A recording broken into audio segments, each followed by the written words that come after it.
welcome to Dave's Wrestling Pitches and a new series called Where Are They Going With This? Where I look at an ongoing WWE storyline and try to work out, well, where they're going with this. In this episode, we'll be examining the relationship between Eva Marie and her protege Doudrop and looking at the potential storylines that this could give us. For those of you unfamiliar with Eva Marie, the All Red Everything was hired by WWE back in 2013 and, after a mere 2 weeks of training, was fast-tracked to the main roster to become a featured member of its Divas division. Back then, WWE had a tendency towards hiring models rather than athletes and sportswomen, so Eva Marie's signing was actually in keeping with WWE's recruitment policy at the time. But her lack of in-ring skills, coupled with the way WWE was treating its female talent back then, generated a wave of backlash that has largely followed Eva Marie's career ever since. Now, eventually, WWE began to lean into these negative reactions and constructed a character arc wherein Eva Marie would use more and more elaborate methods each week to avoid competing, such as getting caught in traffic and not being able to make it to the arena, or having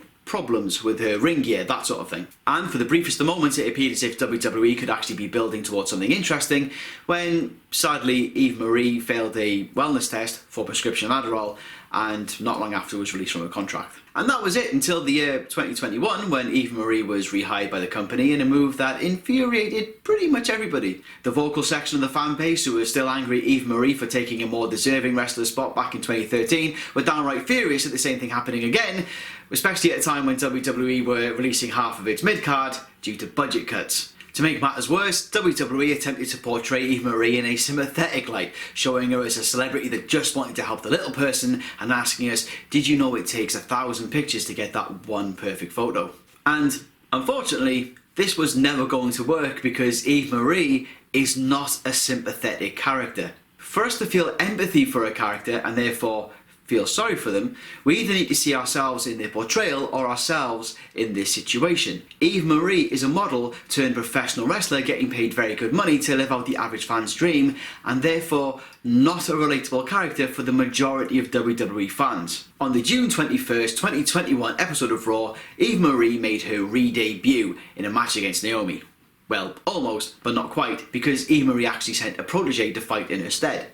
Who was this protege? Well, if you've never heard of two-time ICW Women's Champion, one-time Stardom World Champion, Mae Young quarter-finalist and WWE NXT UK roster member Piper Niven, then don't feel bad, because neither had the commentators on Raw for some reason. This unnamed protege destroyed Naomi in what was essentially a glorified squash match before celebrating as Eva Marie grabbed the microphone and claimed the victory for herself. The next week, Eva christened her new protege as Doudrop, sad face emoji sigh, and apart from a brief spat during a tag team match on Raw where Doudrop quite easily manhandled Eva Marie, the pair have been pretty much teaming up ever since. So, where are they going with this?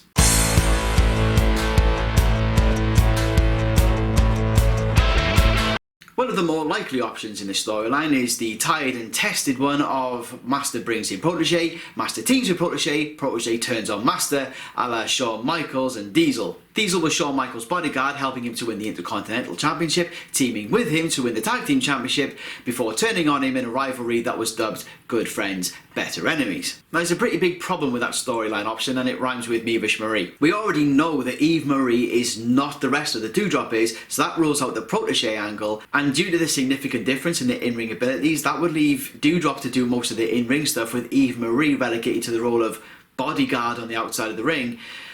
That doesn't work because Eva Marie is not as imposing as Doudrop is. Another option is for them to simply team up long term and become part of the women's tag team division, but that runs the risk of them becoming lost in the shuffle and wasting both women's talents. Or you could do what WWE does appear to be doing and have them pair up short term with Eva Marie manipulating Doudrop until an eventual split and rivalry somewhere down the road. The only problem is that due to the spat we saw them have on Raw a few weeks ago, we've already seen that Doudrop is not going to be pushed around by Eva Marie, so a feud between the two on that basis doesn't really make much sense. And so, with that last point in mind, here's my pitch. First things first, keep both women away from the ring for the time being.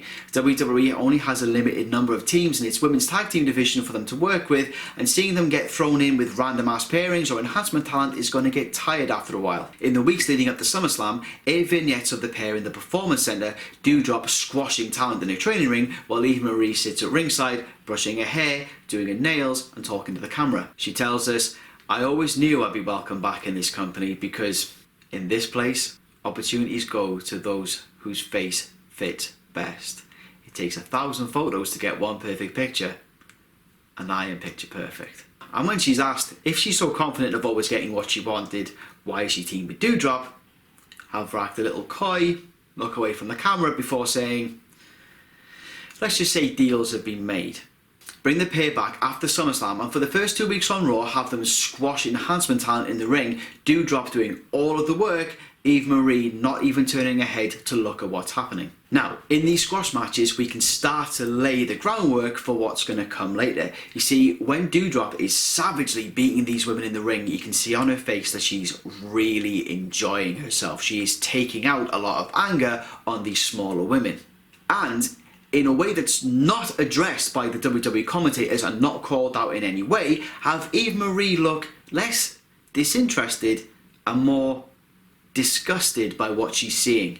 She's not looking because she can't bring herself to look, and let us slowly come to the realization that that is what we're seeing. We can also set up a nice little power dynamic, because when they're in the ring together, it's actually Doudrop who's calling the shots. If Eva Marie is in the ring, she's following instructions and doing what she's told by Doudrop. If Eva Marie gets something right, it's celebrations and pats on the back. If she gets something wrong, it's shouts, anger, nobody gets dessert. Backstage on an episode of Raw, Eva Marie approaches Doudrop and says that she's used the face that fits to get them into a #1 contendership for the Women's Tag Team Championships. During the match, Doudrop is double teamed and momentarily take her out the picture, which means Eva Marie has to step into the ring, and without guidance, she's quickly rolled up. 1, 2, 3, they lose the match. After the bell, Doudrop gets into the ring, grabs Eva Marie by the throat and slams her into the mat. This was not part of the deal, she screams into her face before getting out of the ring. Eva Marie stays in the ring, face down, can't bring herself to follow, scared of what's going to happen when she gets backstage. Later on during the same show, an interview is taking place between two wrestlers when raised voices are heard coming down a corridor. The camera follows the sounds of the voices to a locker room, and from behind the door we can hear Doudrop screaming at Eva Marie. If you can't follow your end of this deal, then maybe I don't have to follow mine. The cameraman pushes the door open slightly and we see Doudrop waving in Eva Marie's face a memory stick. Remember, it takes 1,000 photos to get one perfect picture, and there are a lot of perfect pictures on here. As Eva Marie breaks down in tears, Doudrop notices the camera, grabs it, smashes onto the floor, destroying it, cutting the feed. Next week, Eva Marie is running around backstage desperately trying to get a hold of anyone who can get her into that match. But despite her face fitting, the contracts have already been signed, the marketing's already been done, the women's tag team match is locked in place. She is not getting into that match. Eva Marie is getting more and more desperate, more and more fearful when she's grabbed by Doudrop, who slams her into the floor. She takes the memory stick from her pocket, waves it in Eva Marie's face and says, "Time's up." She throws the memory stick to a nearby crew member and says, "Get these ready to show when I say." Doudrop makes her way to the ring, grabs a microphone and says, "I have been in this company for 2 years, and yet the commentators on this show don't even know who I am. People like me have to work our bodies into the ground, and yet someone like Eva Marie can simply waltz back into this company just because their face fits. For people like me to get anywhere in this world, we have to be seen with people like her." So when I found out she was getting rehired by the company, I did a little digging. I found what I needed to find, and I made it very clear to Eva that if I did not get what I wanted, then I was going to show everyone. Well, I've been here a while now, I still don't have a championship around my waist, so I guess time's up. Eva Marie runs down to the ring, tears streaming from her eyes. She grabs a microphone and says, "Doudrop, please don't do this. This isn't fair." Doudrop just stares at Eva Marie for a moment before grabbing her by the throat and again slamming her into the ground. She lays in kick after kick after kick until Eva Marie is out cold. She grabs the mic and says into Eva Marie's unconscious face, "Fair? You want to talk to me about what's fair? I have been a champion in every single company that I have ever worked in. And yet here, I had to change my name to Doudrop just to get myself on the card. I had to pair up with someone like you, call myself your protege, just to get on the show. And you want to talk to me about what is fair. My name is not Doudrop, it is Piper freaking Niven, and I am one of the best women's wrestlers on the planet. And I'm on Raw now, so I don't need you anymore, and I don't need these photos. So if you want them, well, I'll gladly fight you for them. She gives Eva Marie one more kick for good measure, and then storms to the back. You see, Piper is right. It is unfair that people with her body frame traditionally have had to work a lot harder just to get noticed in WWE. And that's also something that most of us can relate to, because we've all been in a situation where an opportunity that we probably feel like we deserve has gone to someone whose face fits.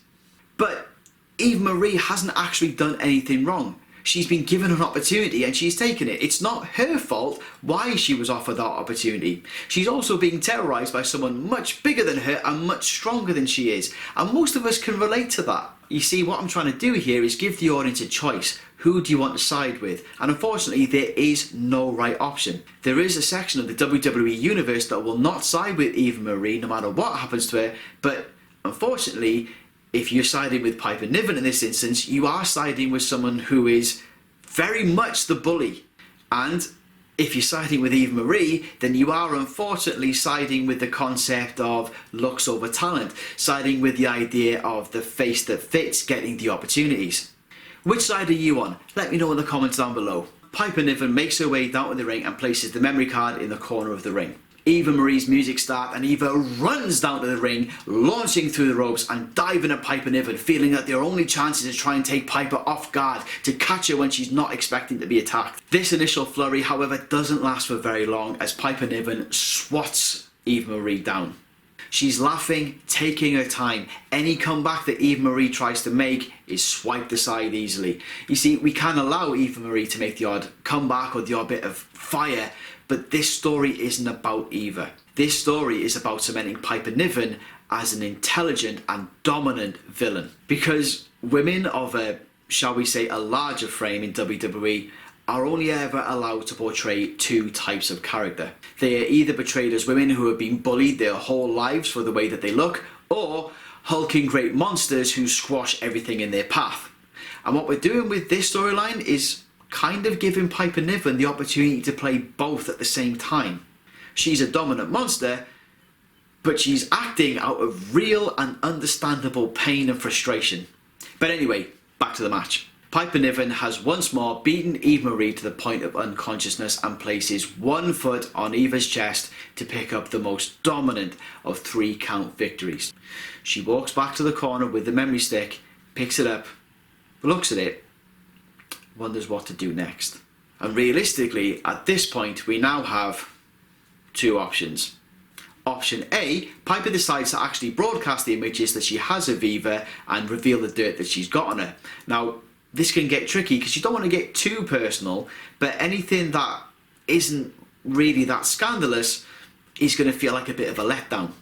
Or option B, Piper Niven decides to keep the memory card, not broadcast the images, but use the threat of doing so to continue to blackmail Eva Marie, not as a tag team partner now, but as a manager, so that Eva Marie can use the face that fits to get Piper Niven more title opportunities. Personally, I prefer option B, but I'm going to let you guys decide. Leave a comment down below saying whether you prefer option A or option B, and I'll revisit this in a couple of weeks and I will pitch the end of the storyline. I hope that ending wasn't too much of a cop-out and too much of a letdown, but I am genuinely interested to hear what you guys think. Do you have a preferred option or an alternative ending or an alternative beginning?